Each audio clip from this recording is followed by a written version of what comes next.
So here we are with number 88, Gareth Crisp. Gareth, how did you go today? Well, as a whole, not too bad, apart from the last race. Yep. So you're dialing in this kart. This one's not your one? No, it's actually one of our teammates, and he hasn't raced for a while, so I'm trying to get it ready back for him, so just to jump back in.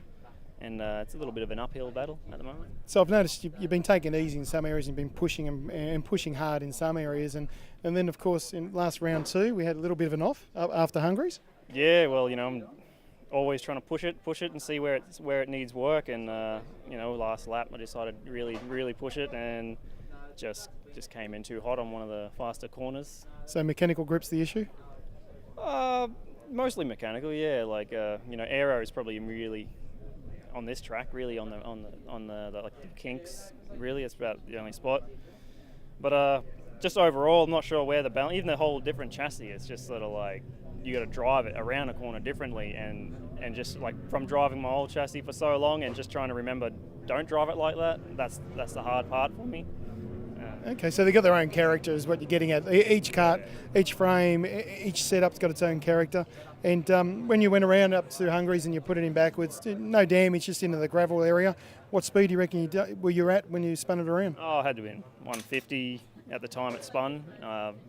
Probably I came off the track with the brakes on, but yeah, I don't know. It felt pretty quick because I was going backwards when I come off the track. I didn't know what was behind me anymore, so.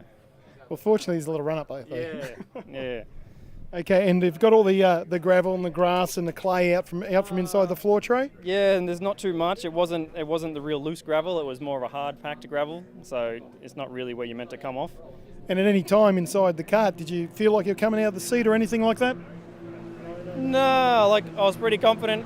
It was flat, so I just sort of just braced. There was nothing to hit, so. I mean, I didn't feel too worried that it was going to lead to anything bad. Just a bit of pride really lost, to be honest. Because there's a fair bit of myth about superkarts and the risk per se for open wheel racing. But today's technology and the kart seats, the chassis, the brakes, a very low centre of gravity, it all serves you well in any sort of incident, doesn't it? Look, yeah, I think it has to be a pretty freak type accident for you to come out of the seat. These things they rarely turn over.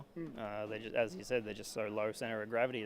They spin and they come to a stop. Really, they arrest speed very quickly too. It's usually one and a half spins, and the speed just washes away, doesn't it? Yeah, well, it's like most people say. 200 k's in these things with no seatbelts, you're crazy. And I'm like, well, it's 200 k's, but you're stopping 4 times faster than you would in a heavier vehicle. So it's sort of unless you hit the grass at 200, then you might not be.